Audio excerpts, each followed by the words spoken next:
In just under an hour, polls will open across Palm Beach County and the Treasure Coast for the presidential preference primary. Victor Jorges is live in Palm Beach this morning. Victor, before voters get out there to cast a ballot, what are some important things they really need to keep in mind?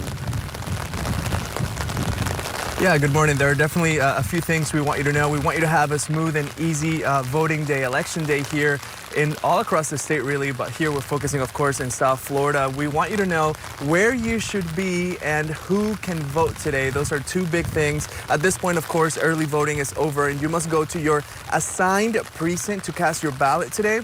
Plus, it's a close presidential primary, so today registered Republicans will be hitting the polls to cast their presidential preference vote.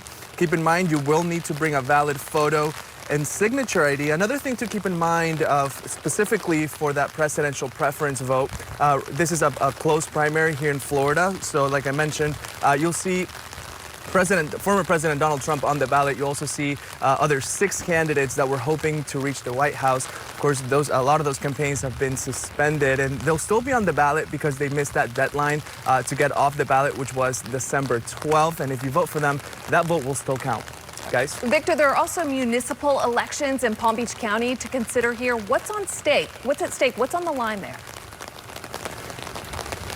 Yeah, absolutely. So 22 municipalities across Palm Beach County, they're holding, like you're mentioning, local or municipal elections. For example, in Delray Beach, they'll be choosing a new mayor for the first time in 6 years. So that's a big race we're watching. Also, in the Palm Beach Gardens area, that controversial vote that we've been talking about for months now, dealing with annexation, that will be chosen today. 8,600 people will voice their opinion in that matter.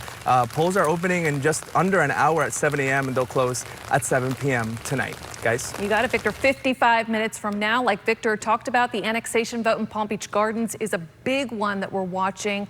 The city wants to add 5 areas. Those 5 zones will vote today in 5 separate elections to join the city of Palm Beach Gardens. The city says it wants to increase its tax base, which could allow it to lower its millage rate while keeping the same services. Yeah, opponents argue, however, that property tax rates would go up. Now, data from the city of Palm Beach Gardens actually shows that 30% of the properties will see those taxes increase from the change, but it also matters where the property is zoned. For example, in Zone 1, the largest area, 28% will pay more in taxes. In Zone 2, 53% of properties will pay more.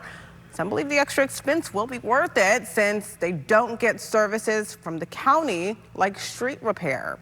There is already one lawsuit tied to all of this. It's annexation. Yeah, one attorney says Zone 1 is not compact, which is a legal requirement for annexation. Court records show a judge denied to decide on the case before the vote. So here's the deal. The decision actually could get reversed even after today's election. You live in St. Lucie County. We need to give you this heads up, too. There's a chance your voting precinct has changed. Brianna Nesbraw is live at one of the sites, All Generations Church in Fort Pierce, with what you need to know if you're voting in that area. Hey, Bree. Hey, good morning. Yeah, this polling location actually changed names. It was called Church of God. Now it's called All Generations Church. Now we're told 54,000 residents have been impacted by these polling location changes. But let me tell you, it is easy to find out if you were one of those that has been impacted. Take a look at your screen. These are the list of spots that have changed. We're talking precincts 14 and 24 are now at Fort Pierce Westwood Academy. Precinct 41 is at North Point K-8 School, 71 at Oak Hammock K-8, and 67 and 86 are at St. Lucie West Centennial High School. And if you're wondering, did this affect me? Did my location change? Well, you can either check online or you can take a look at that sample ballot that you should have received in the mail. So we did have 6 changes, so it's important that you not just jump in the car and go to that precinct, but take the time to check your voter information card or to check your front of your sample ballot that was mailed to you. So we want you to get there and we want you to get there safely. And certainly, please get out there and vote because your opinion does matter. And we'll keep repeating, and voting is open from 7 a.m. to 7 p.m. As long as you're in line by 7 p.m., you can cast your ballot. Remember, you will need a valid photo and signature ID. Now, so far, election officials say turnout has been on the low side. Here in St. Lucie County, so far, 11,000 people, just over 11,000 people have voted early. That's either in mail, by mail, or in person. That's about 13.7% of eligible voters.